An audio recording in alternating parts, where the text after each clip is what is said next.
오늘은 삼랑진에 위치한 여여정사에 왔는데요.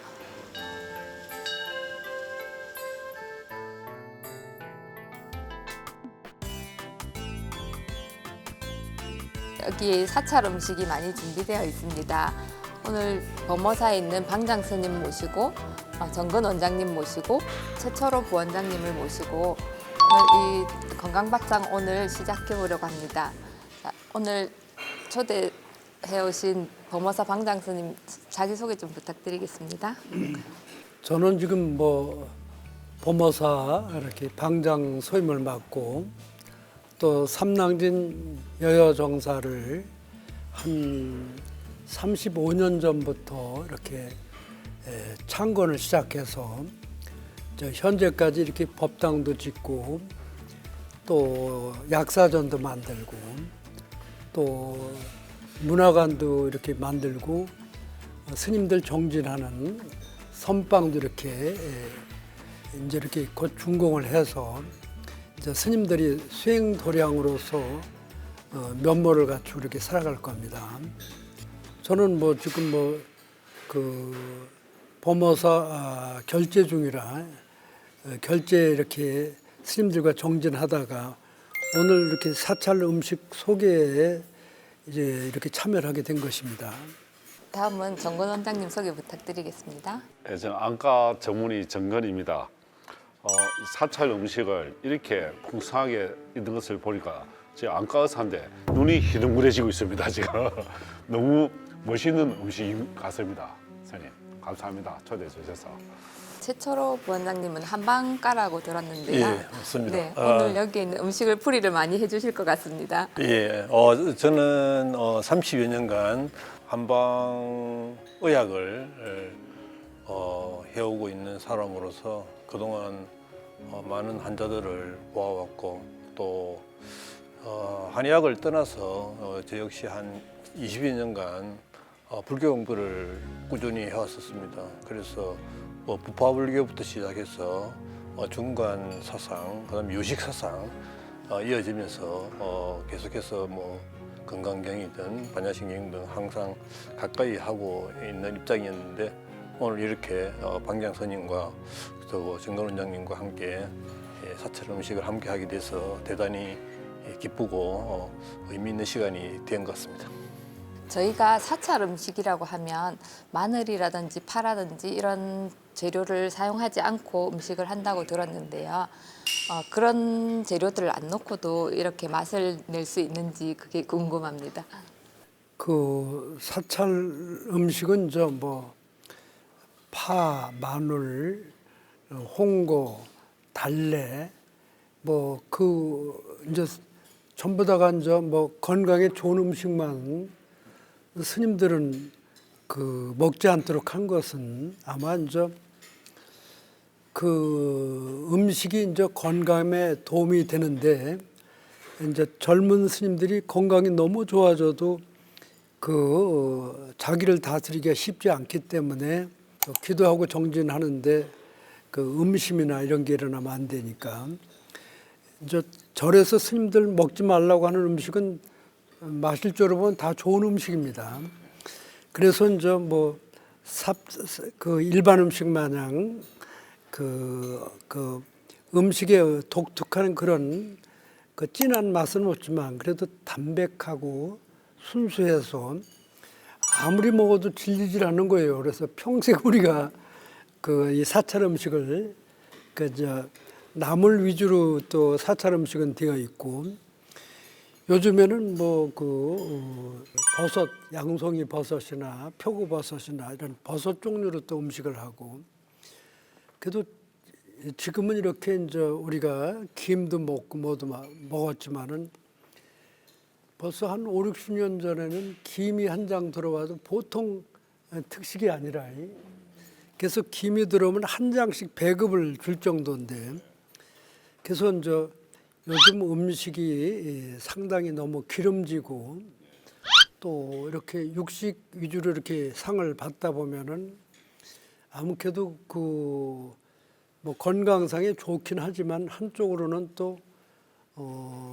몸에 기운을 좀 탁하게 하고 그런 것도 있기 때문에 요즘 이렇게 이 사찰 음식은 이제 뭐 건강 음식이라고 왜 하느냐면은 살찔 만한 음식이 없어요. 그러니까 편안하게 돼서 이게 먹다 보면은 뭐 잔뜩 먹어도 체중은 늘 그 체중으로 변하지 않더라고요. 그래서 이 사찰 음식은 피를 맑게 하고 피가 맑으면 정신도 맑아지고 그렇기 때문에 아마 요즘 사찰 음식에 대해서 관심을 갖는 것도 그런 원인이 아니고 다이어트 식단으로는 정말 좋은 음식이네요. 와, 고기가 없이 이렇게 한 상이 멋지게 차려졌는데요. 오늘 어떤 음식 준비했는지 간단한 소개 좀 부탁드립니다. 뭐 그 설명하지 않아도 이제 뭐 김치, 깍두기, 그 다음에 이제 그 양송이 버섯으로 만든 이런 재료가 좀 나와 있고, 뭐 늘 우리 밥상에 안 떨어지는 오이가 있고, 뭐 오늘 뭐 그 평상시에 안 나왔던 대추가 이렇게 나왔어요, 그죠? 그 아까 한방 원장 스님이 대추에 대해서 좋은 점을 얘기를 하더라고. 그리고 이제 뭐 쌈 종류 나오고 그냥 뭐 소소한 반찬입니다. 그래서 이제 가짓수가 평상시보다 한두 가지 더 늘은 것 같은데 평상시에 늘 이렇게 먹는 음식입니다. 평상시에 한두 개 빼고 정유 방장 스님께서는 다 평소에 드시는 아, 거예요. 그러죠, 예. 오, 지수성찬인데요, 이게. 이거는 탕수육 같는데 아닙니까? 버섯 예, 탕수육. 그러니까 이제 고기 탕수육 아닙니까? 고기로 만든 탕수육이 아니라 그 양송이 요거는 뭐 표고버섯으로 만든 것 같습니다. 이거는 또 장어구이 같는데. 그거는 장어 구이가 아니라 이것도 버섯 종류 같아요. 아, 버섯. 새송이 버섯. 한번 드셔보실까요? 네, 너무 맛있게 보입니다. 밥이 없는데요. 아, 밥 좀 주시겠습니까?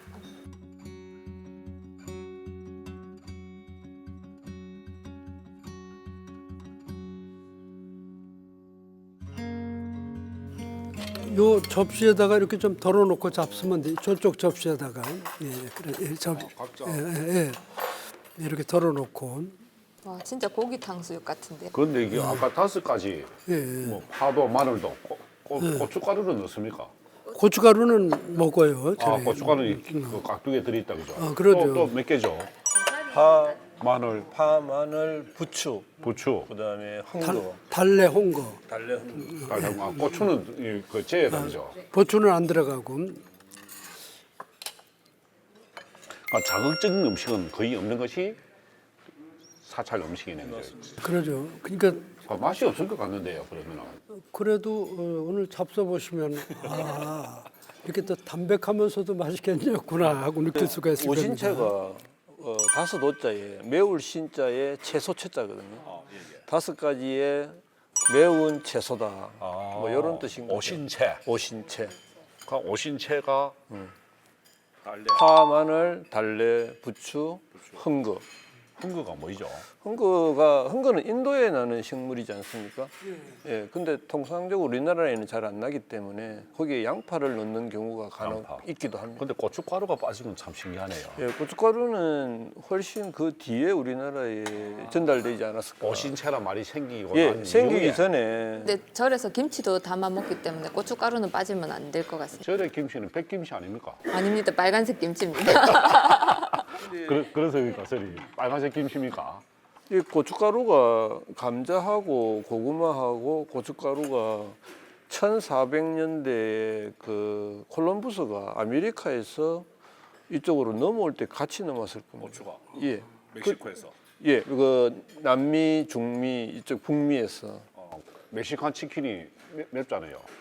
그런가요? 멕시코 매운 거. 예, 그래서 고춧가루가 아마 15세기 지나서 우리나라에 왔었을 것 같습니다. 우리나라 신라 시대 때 김치도 저는 백김치였죠, 백김치. 그때는 고춧가루가 고춧가루가 없었을 없었으니까. 것 같습니다. 그죠? 예, 맞습니다.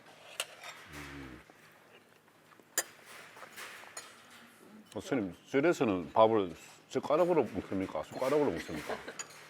숟가락으로 먹고. 예. 근데 원래 이제 스님들은 바로 공양을 하는데 이제 바루를 4개 만들어서 하나는 밥그릇, 하나는 국그릇, 하나는 물그릇, 하나는 반찬 그릇. 밥그릇, 국그릇, 물그릇, 반찬그릇 4가지. 그래서 반찬을 이렇게 한 군데 받아서 그래 한 군데 받았어? 예. 그럼 이거는 밥그릇, 국그릇, 예. 반찬그릇, 물을 하나 더 물그릇. 예. 그럼 이제 이렇게 덜어서 먹고 싶은 거를 집게로 해서 한 가지씩 먹어보도록 하겠습니다.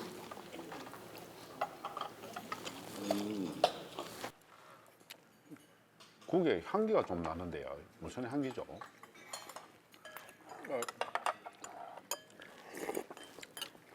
시래기국입니까? 우거지 국 같아요. 국의 향기는 이거는 우거지라고 하지 않고 시래기라고 합니다. 배추 말린 것을 우거지라고 하고 무청은 시래기라고 합니다. 그래서 시래기국을 경상도에서 주로 많이 끓여 먹고 우거지국은 주로 경기도 쪽에서 많이 끓여 먹고 그렇죠. 그래 이제 어떤 사람들 혼용해서 쓰는데 우거지국과 시래기국은 배추냐 무냐 이렇게 구분이 지는 거예요. 시래기는 배추, 시래기는 무청, 무청, 예. 우거지는 배추 말린 거. 배추. 그럼 이거는 시래기국이네요. 이거는 시래기국이죠. 네. 시래기국에 들깨 가루가 조금 들어간 것 같은데요. 된장은 우리 여여정사에서 담습니까? 된장은 먼저 절에는 항상 뭐 된장, 간장, 고추장은 담가 먹으니까 그 항상 울력하는 사람들이 준비되어 있지 않습니까? 절에는 무슨요? 울력. 울력이 뭡니까? 절에서 스님들이 노동을 하는 것을 울력이라고. 그러니까 메주를 큰 가마솥에 콩을 삶아서 콩을 아주 푹 삶아가지고 와서 이제 메주를 이제 스님 하나는 그 자루에다 메주를 콩을 넣고 발로 밟아요. 장화를 신고. 그런 밟으면은 이제 그 콩이 많이 으깨져야 되면은 으깨진 걸 빼주면 스님들이 이제 동그랗게도 하고 네모나게도 하고 그래서 말라가지고 옛날에는 집을 가지고 이렇게 집에다가 새끼처럼 꼬아가면서 쭉 몇 개 달아가지고 걸어놓고 요즘에는 뭐 담아내기 자루 있잖아요. 그 바람 잘 통하는데 거기다 뭐 몇 개씩 담아서 그 이 못 박아가지고 거기다 걸어놓으니까 잘 마르죠. 이게. 스님이 대추는 이리 큰데 이거는 그러니까 이제 안에 대추가 씨를 다 뺀 것 같은데. 빼는지 그 대추가 빨갛게 된 것은 온유월 땡볕이 그렇게 만들었습니다. 온줄 때 며칠. 예, 고추가 온유월- 빨개지듯이. 예, 온유월 땡볕이 초록색인 그것을 빨갛게 만들었다고 누가 그러더라고요. 대추를 말리면 빨갛게 되지. 아니, 빨갛게 돼. 익으면 빨갛게 되죠. 감이 파란 감이 빨갛게 되듯이 대추도 예, 고추도 빨갛게 되는 게 말려서 빨갛게 되는 게 아니라 그 매달려 있을 때 예, 그렇게 되는 거죠.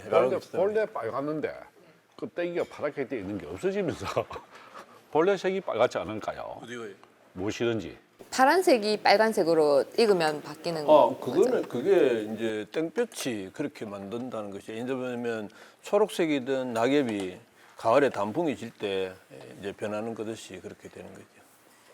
선생님, 그럼 이 음식 재료들은 다 어디서 구입을 하는 겁니까?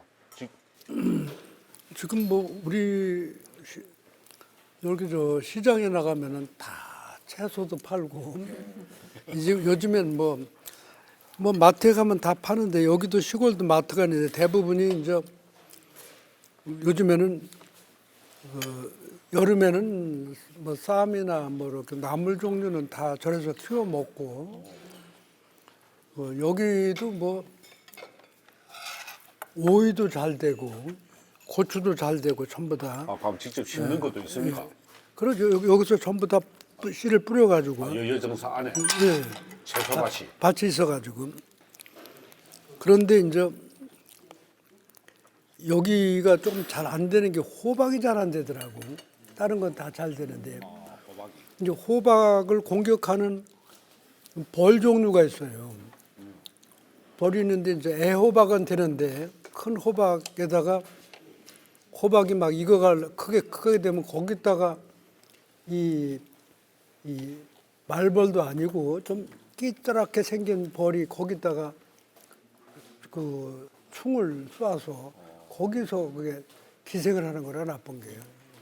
계속 호박이 안 되는 거라. 큰 늙은 호박이 없어요, 저기. 그럼 호박벌 있지 않습니까? 호박벌. 호박벌이 호박이 있어야 되는데 다른 벌이 온 모양이네, 그죠? 호박벌을 한 몇 마리 갖다 놓으면은 이상한 벌들은 다 쫓아낼 수 있겠네. 호박벌 봤습니까? 어릴 때 봤죠. 아, 봤어. 이만한 거. 근데 벌 있으면 벌집을 짓잖아요. 그러면 더 위험한 거 아니에요? 근데 이제 이 벌 중에 제일 무서운 게 대추벌이잖아요. 대추벌이라고 말벌이라고 하고 생김새도 용감하게 생겼잖아요. 크고. 근데 이게 꿀벌을 공격을 해요. 꿀벌을 공격해서 꿀벌을 잡아다가 이 가까운 나무에 올라앉아서 그 머리를 따내고 꿀만 빼먹는 거라요. 그러니까 뭐 그 대추벌 한 마리가 그냥 그 일반 벌들을 그냥 무지하게 많이 죽이는 거라요. 그래서 이제 그 대추벌을 스님이 관찰을 해봤어요 한번. 이제 우리가 벌을 몇 통 치면서. 근데 꿀을 따가지고 들어오는 그 꿀벌은 그 대추벌을 피해야 되잖아요. 그냥 대추벌을 싹 피해가지고 꿀통으로 들어가서 꿀을 보관하고 나올 때는 옆으로 나와도 그 대추벌 옆으로 와도 안 잡아요 그거는. 꿀이 없으니까. 꿀이 없으니까. 들어갈 때만 조심하면 그러니까 이제 꿀을 가지고 올 때만 싹 피해서 들어가고 도망가고 그러지. 꿀이 딱 저장하고 나온 순간은 옆으로 가서 지질 때도 그걸 안 건드리는. 오, 대추불도 꿀불도 머리가 좀 있네요. 그러죠. 그러니까 이제 아무것도 안 가진 거 괜히 내가 공격할 필요가 없잖아요. 그러니까 이제 사람도 가진 사람이 도둑을 무서워하고 뭘 그러지. 아무것도 안 가진 사람은 도둑은 무서워할 필요가 없잖아요. 그죠? 꿀불도 꿀을 저장하고 나가는 꿀은 뭐 가진 것이 없으니까 안 무섭네. 안 건드리고. 그러니까 뭘 가진 사람은 몸조심을 해야 돼요, 안 해야 돼요? 꿀불을 저장하러 갈 때는 조심해야 돼요. 은행 들어갈 때는 조심해야 되겠네요. 은행 나올 때는 아니 돈을 찾아 나올 때도 있지 않습니까? 그렇네, 그죠? 예, 반드시 들어가고 나와야 돈을 찾아 나올 때도 있기 때문에. 그러면 그 스님, 그러면은 그 아까 호박벌, 그 다음에 또 대추벌 네, 대추벌. 비슷한 거 아닙니까? 또 다른 겁니까? 이제 호박벌은 대추벌보다 좀 작고 호박 꽃 속에 들어가서 꿀도 따고 그래요. 호박벌은 그리고 또 그거는 쏴도 이렇게 아프지도 않고, 호박벌은 안 아프다. 그건 별로 아프지도 않고 독도 없고 그런데 그 오히려 조그만한 땡피 같은 거는 쏘이면은 아픈 거 있잖아요. 독도 있고. 근데 이제 절에서는 만약에 벌에 쏘이잖아요. 그러면 병원에 가기가 쉽지 않잖아요. 일단 차를 구해야 되고 또 가야 되고 조금씩 거리도 먼데 그럴 때 이렇게 바늘하고 부항이 있으면 그게 벌이 쏘인 자리에 바늘을 찔러서 부항으로 빼면 그 독이 나와버려요. 부항은 찾기도 힘들겠구만. 부항 정도는 된장 안 바릅니까 그때는? 맞아요. 옛날에는 뭐 이렇게 부으면은 된장 이렇게 쏙 발라주고 거기다 또 잘하면 종이 한 장 붙여서 종이도 뭐 학교 그 옛날에는 뭐 종이도 없잖아요. 그러니까 이제 옛날에 콩이 공부한 거 있잖아요. 거기 대충 잘라가지고 갖다 턱 붙이고 다니고 막 얼굴이 이렇게 붓고 다니는 것도 보통이잖아요. 벌에 쏘여가지고. 지금은 그런 걸 못 보죠. 그리고 그 사찰에 또 된장은 깨끗하고 또 농축돼 있고 그러면 오염이 없이 건강하니까 그 된장에 간장에 벌레들이 안 가잖아요. 그죠? 예전에 그 된장 풀어서 된장국도 끓이고 찌개도 해 먹는데 이제 이렇게 풀다 보면은 이제 그 파리가 이제 실을 까가지고 구더기가 이렇게 막 같이 뜨잖아요, 그렇죠? 그러면 건져내서 먹고 그러지. 그리고 또 된장 이렇게 잘 안 눌러 놓으면은 된장에 막 그냥 부더기가 막 다니고 그래요. 그래도 그거 그렇게 안 좋게 생각 안 하고 이제 적당히 잡아내서 먹고 그리 살았지. 정 교수님, 그럼 이 된장은 뭐 오래 먹을수록 간장은 좋다는데 된장도 그렇습니까? 김효영 MC님. 묵은 된장일수록 색깔이 점점 까매지고 발효도 더 되어서 몸에는 더 좋지 않을까요? 우리 여여정사에는 된장이 한 10년 된 거 있습니까? 10년이 더 된 것도 있어요. 지금 좀 된장이 좀 새까맣게 보여서 오래된 것 같다 싶은데 어떻습니까? 된장 이렇게 맛을 보시면 아 이게 벌써 몇 년 됐구나. 짐작이 되죠, 그죠? 그럼 이거는 몇 년 정도 된 된장일까요? 이것도 한 10년 된 겁니다. 10년 된 된장. 근데 10년 된 된장, 뭐 20년 된 된장을 그 간장을 시간장이라고 하는데 그러거든요. 시간장은 보통 그래도 한 4, 50년은 돼야지 시간장. 네. 된장은 시된장이라고 안 하나 보죠. 왜냐하면 저 간장이나 된장을 이 도가지를 딱 비우질 않아요. 적당히 좀 이렇게 묻혀서 남겨두고 걷다 담아야지 빨리 발효가 되는 거 있죠. 그렇네요. 그 효과네. 시간장을 보통 이제 우리가 간장을 처음에 된장을 넣어서 간장을 만들 때 시간장을 조금 넣으면 그 맛이 변하지 말라고 항상 이 집의 간장은 이 맛이다라는 그거를 확인하기 위해서 저는 시간장을 쓰는 걸로 알고 있습니다. 그래서 항상 그 집에 가면 간장 맛이 일정한 맛을 내기 위해서 새로 담을 때마다 시간장을 조금 넣어서 이제 담아서 하면 항상 그 맛이 일정하게 유지가 된다고 하더라고요. 한방 선생님, 예. 상추에 된장을 싸먹으면 기가 막히네요.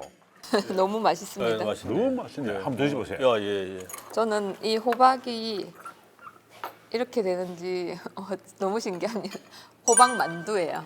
한번 어디 드셔보셨어요? 있습니까? 그쪽엔 없구나. 이거 호박 만두인데 이거 한번 드셔보세요. 정말 맛있어요. 섭섭 산중을 올려봅시다. 여기 공간이 있으니까. 그럼 이게 호박 애호박 만두 같습니다. 만두. 네. 맞습니까? 정 교수님. 호박 만두 맞습니까? 이제 호박에 다른 걸로 또 만두처럼 만들어서 여기 위에 보면 만두 피처럼 이렇게 덮여 있습니다. 한번 먹어볼까요? 네. 그러네 진짜네. 자, 하나 한번 드셔보세요. 보니까 맛있어요. 제가 보내드리겠습니다. 자, 아이디어가 정말 좋은 것 같습니다. 정 교수님은 한 100살까지 충분하겠습니다. 이거 평소에 드시고 계시니까.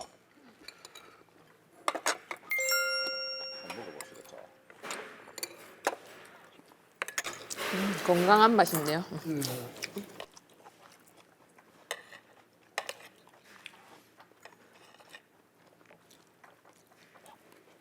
소고기 맛이 나는데요. 네, 소고기 맛있어요. 이것도 버섯이 소고기. 뭐네. 소고기는 절대 안 들어가죠. 오, 맛있네. 탕수육도 버섯인데 고기 맛이 나고요. 고기보다 오히려 더 담백하고 맛있는 것 같습니다.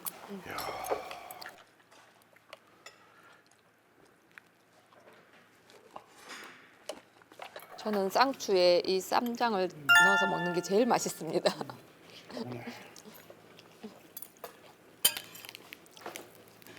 된장 색깔도 좀 까맣고. 그럼 정 교수님, 이게 뭘 하나 어디서 먹어야 맛있겠습니까? 작은 하나 넣어볼까요? 작은 거 같이 생긴 버섯. 장어처럼 생긴 버섯. 그러니까 이제 절에 처음 출가를 하면은 제일 먼저 후원해서 반찬 만드는데 반찬을 배워요. 채공이라 해서 반찬 일을 쭉 배우고 이제 또 국 끓이는 걸 또 따로 배우고 그다음에 이제 고참이 되면 밥을 하는 거라. 그런데 이제 예전에는 아주 꼼꼼하게 배우는 거 있잖아요. 꼼꼼하게 배우는데 잡채를 만들려면 잡채 면을 적당히 삶아야 되고 또 적당히 삶은 면을 그 들기름이나 이런 걸 넣으면서 자꾸 밑에 불을 모락모락 피우면서 데치면은 면발이 꼬들꼬들해지는 거라. 면발이 꼬들꼬들할 때 뭐 아까 버섯 볶은 것도 좀 집어넣고 당근도 좀 넣고 시금치도 좀 삶아놓고 조금 넣으면서 이제 잡채를 만드는 거지. 정 교수님, 이게 저는 그 수육인 줄 알고 먹었는데 식혜. 단순이네요. 스님은 요리를 잘하실 것 같은데요. 오랫동안 밥도 하고 반찬도 만들고 이제 찌개나 국도 끓여봐가지고 스님이 처음에 출가하셨을 때도 공양주를 하셨을 거 아닙니까? 그때 공양주 시절에 조금 힘들게 보내는 시절이지 않습니까? 그때 잠시 짧은 시간이지만 이제 짧은 이제 시기긴 하지만은 한 3개월, 6개월 정도 하지 않습니까? 이제 저는 한 2년 반 정도를 채공부터 공양주까지 한 2년 반 동안을 했어요. 그러니까 이제 뭐 예를 들어 말하면 밥도 잘하면 밥 하는데 도사라고 그러죠. 아이고 밥 잘하는 도사님 하고 또 밥 잘하는 행자님, 공양주님 이러는데 그때 이렇게 밥을 큰 솥에 한 말밥, 두 말밥을 밥을 하면은 아침, 점심, 저녁 200명, 낮에는 뭐 한 300명 정도 밥을 해야 되고 그런데 큰 솥에다 밥을 하는데 아무리 잘하려고 해도 어느 때는 질고 어느 때는 대고 그러는데 그럼 가스불을 사용하나요? 아니면 아니면 그냥 장작으로 떼서? 떼는데 나는 나무로 다 했죠. 그런데 이제 많은 밥을 할 때는 미리 뜨신 물을 끓이는 거라. 끓이고 나서 물이 막 끓을 때 쌀을 붓고 사부를 쥐어주는 거라. 밥을 많이 할 때는 물을 끓여서 섞어준다. 막 끓는 물에다가 쌀을 집어넣고 그냥 바로 마는 게 아니라 지어야 돼요, 많이. 안 저으면 밑에가 타버리겠네요. 왜냐하면 지으면은 쌀이 두께가 솥에서보다 높으니까 속에는 뭐 아래 위에만 끓지 밑에는 안 되니까 삽으로 충분히 지어줘야 된다. 지어주는데 물 대중을 어떻게 하느냐? 쌀하고 물하고 비율이 1.1대 1이라. 쌀이 한 마리면 물은 한 대를 부어야 돼요. 그럼 1대 1.1이네요. 그러니까 1.1대 1이라. 그런 대신 또 보리쌀이나 묵은 쌀을 할 때는 1.2대 1이고 찹쌀밥을 할 때는 0.9대 1. 찹쌀은 물을 많이 안 먹는 거예요, 그만큼. 근데 약간 불려난 거는 좀 다르지 않습니까? 이제 불려놓은 거는 그걸 조금 감안을 하는 거고. 저희들 옛날에는 그 물 지을 때 솥에 손바닥을 얹어서 손 넣어서 여기까지 이게 찰랑찰랑. 올락말락 하면 그랬죠. 살이 찐 사람은 손이 큰 사람은 좀 더 많이 보여야 되고. 이제 그래 하다 보니까 밥이 실수를 할 수가 있어요. 예. 그러니까 뭐 두 말밥 밥을 하려면 두 대만 물 붓고 막 끓여가지고 한 말 밥을 했는데 그거를 실패하면은 그러면 한 100명 정도가 굶어야 되는 상황이 되겠네요. 그러니까 밥을 한 솥을 했는데 그 밥이 잘못되면은 그 밑에는 누룽지 있을 거고 위에는 조금 덜 익은 뭐 내면 되지 그죠? 그러니까 저 예전에는 누룽지를 많이 늙어놓으면 밥이 확 줄어들어서 밥하는 사람은 밥을 굶을 수도 있을 정도로 옛날엔 그 쌀도 귀하고 그렇죠. 전에도 마찬가지로. 그 맛으로 조금 더 잡숫지. 밥이 너무 맛있어 그냥 이야기 한 사이 다 먹어버렸습니다. 누룽지가 들어왔는데요. 한 이사님께서 이 누룽지의 효능에 대해서 설명을 좀 해주시겠습니까? 누룽지도 효능이 있습니다. 누룽지는 뭐 밥을 할 때 솥이나 바닥에 이제 붙어서 조금 이렇게 약간 탄 거죠. 근데 이제 쌀은 우리가 먹는 그 쌀은 밥 먹는 쌀은 위장을 좋게 하는 기능이 있습니다. 물론 이것이 우리 양식이기도 하지만 위장을 좋게 하는 기능이기 때문에 위장이 안 좋을 때 미염을 먹지 않습니까? 위장이 약할 때, 물론 병 후에 허약할 때도 미염을 먹는데 죽보다 좀 더 죽스러운 게 미염이죠. 미염, 죽, 밥 이런 거잖아요. 그런데 이게 살이 바닥에 눌어서 탔을 때 어떤 현상이 일어나냐면 영양 성분의 흡수가 빨라집니다. 그래서 내가 만약에 어떤 곡식이나 음식을 좀 많은 흡수를 하고자 할 때는 그것을 약간 태워서 먹으면 좋습니다. 그러니까 그 이제 전분 성분이 당분 성분으로 바뀌게 있으니까 당분 성분이 이제 몸에 바로 흡수가 되면 글루코스 바로 흡수가 그런 에너지로 형태로, 바로 바뀌기 쉽다 그 말이죠, 그죠? 그런 형태로 돼서 한약 중에 볶아서 약간 태워서 약재 쓰는 경우가 많습니다. 그거를 초한다고 하거든요. 또 구라는 표현도 씁니다. 그것도 약간 볶는 겁니다.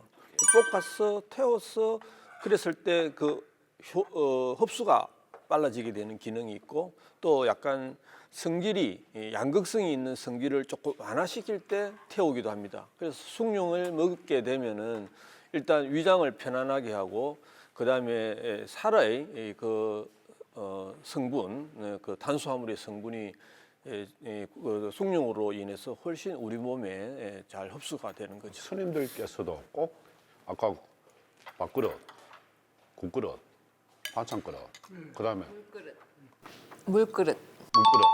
물그릇은 숭늉 그릇은 5번째입니까 그러면?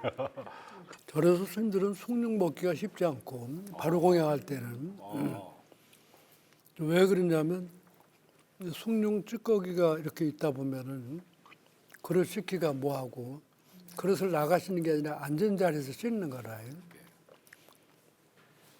이제 음식을 다 먹으면은 그 물그릇에 있는 물을 그냥 밥그릇에다 물을 붓고 청수물 그릇이라고 그래가지고 큰 그 이제 밥그릇 씻은 물을 이제 걷는 거라.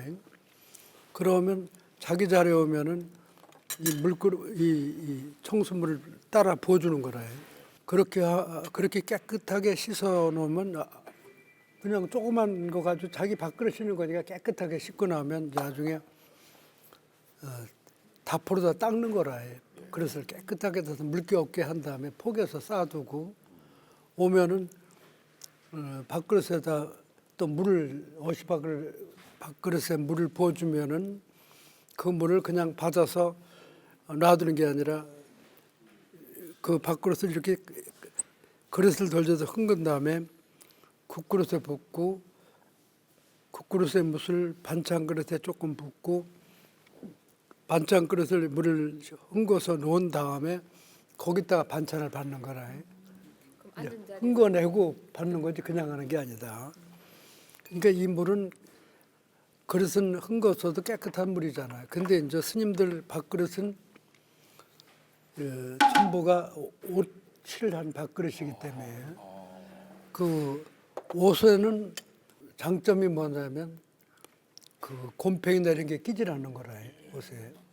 그래서 스님들이 굉장히 밥그릇을 건강 밥그릇을 쓴 저기가 되고. 근데 옷은 어떤 성분이 있냐면 몸을 따뜻하게 하는 성분이 있는데 엄청난 방부제 역할을 하는 거 있죠. 방부제 역할을 하기 때문에 요즘에 뭐 스푼도 옷으로 바른 스푼도 저번도 팔고 그러는데 이 오칠을 해가지고 말릴 때 보통 말리려면 햇빛을 쏘인다거나 건조해야지 마르잖아요. 근데 옷은 반대라. 오칠을 한데 이 가습기를 틀어놔야 돼요 앞에다가.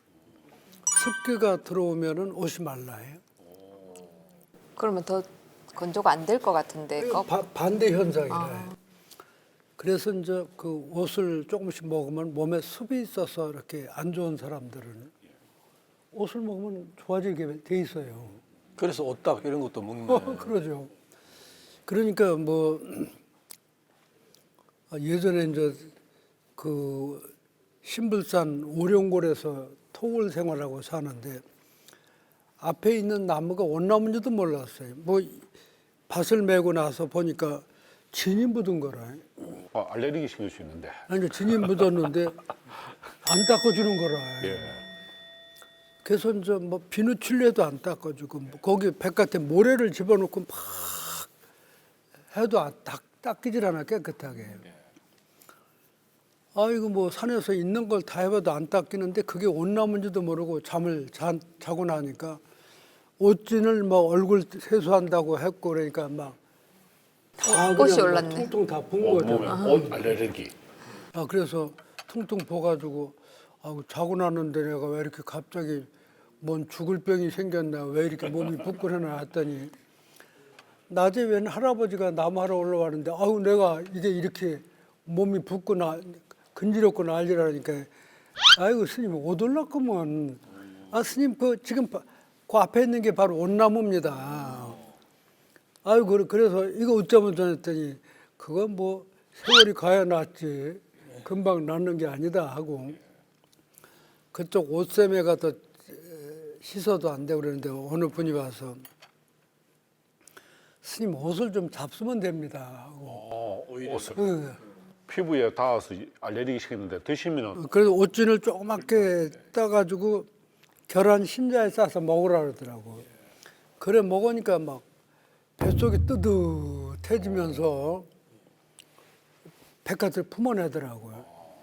그러니까 이제 옷이 속으로 들어가면 힘든데 바깥으로 먹고 바깥을 품어내니까 몸이 굉장히 냉한 체질인데 그 옷 좀 먹으니까 뱃속이 훈훈한 게 그래서 사람들이 몸이 냉한 사람들은 일부러 이렇게 옷을 먹는 거구나. 아까 정년 스님께서는 나이가 언제 때 그 옷을 드셨습니까?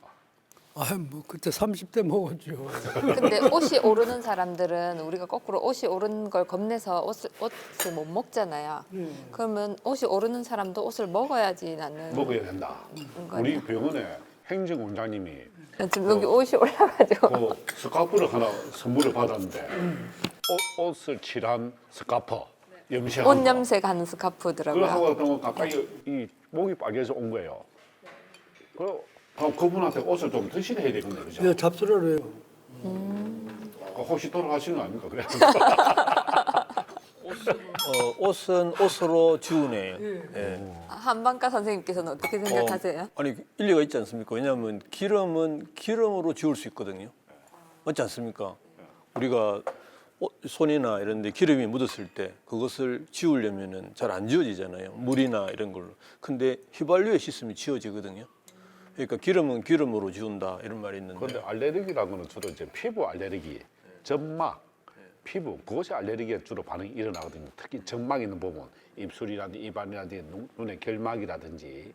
근데 속에 내장에 대해서는 알레르기가 사실은 별로 없는 것 같아요. 보니까. 그래서 드시면은 그 자체로 해서 내성이 생겨서 그죠? 감기 독감 예방약 맞으면 내성이 생기듯이 먹음으로 인해서 이 위로 혈관으로 소화가 돼서 거꾸로 피부에 면역이 생길 수 있다는 가능성은 충분히 생각해 볼 수 있겠네요. 그런데 이 옷이 여기를 이렇게 올랐었는데 근지러우니까 긁어야 되잖아요. 피가 나오도록 긁어도 자고 나면 깨끗하게 안 무는 거라. 그런데 이제 먹어서 뿜어내고 그래도 한 번 깊이 묻은 거는 3년 이상 가는 거라. 염색이 돼버렸다 피부에 착색. 착색도 되는데 새카맣게 탔다가 또 막 부풀렀다가 막 물이 막 쏟아지고 여름만 되면 말입니다. 그 옷이 살아 동하는 거라. 아, 이거 세상에 이런 게 다 있나. 그러니까 이제 속으로 먹어도 속에도 마찬가지잖아요. 그런데 아무리 긁고 일어난 상처도 2, 3일 지나면 감쪽같이 낫는 거라. 그 옷에 무슨 성분이 있는지 뭐 옷은 우리 한방에서 옷을 쓰거든요. 그걸 옷을 말리면 건칠이라고 합니다. 이 마를 건자를 써서 건칠은 암 환자들한테 많이 응용합니다. 왜냐하면 옷에 일반적으로 황칠은 가구를 만들 때 쓰잖아요. 칠하면 가구가 오래 가는 거죠.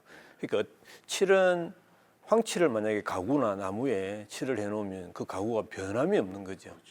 그래서 칠을 말리면 건칠이라고 하는데 암 환자라든지 이런 환자들에게 건칠을 먹이면 현 상태에서 변함없이 한다. 제 생각은 이 옷이라는 것은 어떤 성질을 멈추게 한다. 시간을 멈추게 하는 그렇게 하는 성질이 좀. 그러면 그 정려 방장 스님께서 30대 때 옷에 닿아서 피부가 굉장히 힘들었고 드셔서 그다음은 그 이후로는 괜찮습니까? 괜찮아요. 40년 동안. 근데 그런데 이제 40년이 아니라 평균 그 2, 3년에 한 번씩 제가 옷을 먹어요. 몸이 좀 내가니까 먹고 나면은 그 감기에 대한 저항력이나 또 위도 안 좋아할 때 먹고 나면은 위도 전혀 그러니까 위궤양이나 이런 것도 다 이 옷이 낫게 하는 성분이 있더라고. 아까 엄청난 상처도 그냥 아물게 하는 거 있잖아요. 그 힘이 있어요 보니까. 오늘 사찰 음식을 너무 맛있게 먹어보았는데요. 오늘 소감 한 말씀 해주시겠습니까? 뭐 나는 날마다 먹는데 그 날마다 먹어도 저런 음식은 그래도 담백한 맛에 먹고 그래도 좋은 음식은 바깥에서 아무리 좋은 음식이라도 달아서 3번, 4번 먹으면은 별론데 사찰 음식은 뭐 출가해서 50년 이상 먹어도 질리는 게 없어요. 그 사찰이 거의 전통 음식이나 마찬가지인데 담백하기 때문에 아무리 먹어도 질리지 않는 것이다.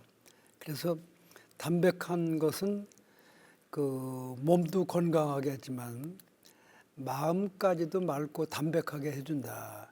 그래서 삶의 질을 좀 이렇게 향상시키는데 사찰 음식이 그런 역할을 하지 않나 이렇게 생각이 됩니다. 정려 방장 스님께서 이렇게 초대를 해주셔서 이렇게 정통 사찰 음식 이 수라상을 받은 느낌에 우리 오늘 매일매일 기쁘게 감사한 마음으로 정려 스님께 다음에 또 한 번 더 초대해 주시면 정말 고맙겠습니다. 그러죠. 뭐. 너무 잘 먹었습니다. 오늘. 안의사님께서 한 말씀 예. 해주시겠습니다. 뭐 비록 대부분 식물성 음식이지만 이 안에는 4대 영양소가 다 들어있는 것입니다. 단백질, 지방, 탄수화물, 특히 무기질이 너무 풍부한 음식이 가득 들어있는 정말 질 높은, 품격 높은 한 끼를 먹어서 스님께 진심으로 감사드립니다. 삼랑진에 위치한 여여정사에서 정말 맛있는 사찰 음식을 먹어보았는데요. 저는 이게 정말 건강밥상이라고 생각됩니다. 저희가 평소에 먹을 수 없는 반찬들도 많이 보았고요. 정말 먹으면 건강해지는 맛, 건강해지는 소리가 들리는 것 같습니다.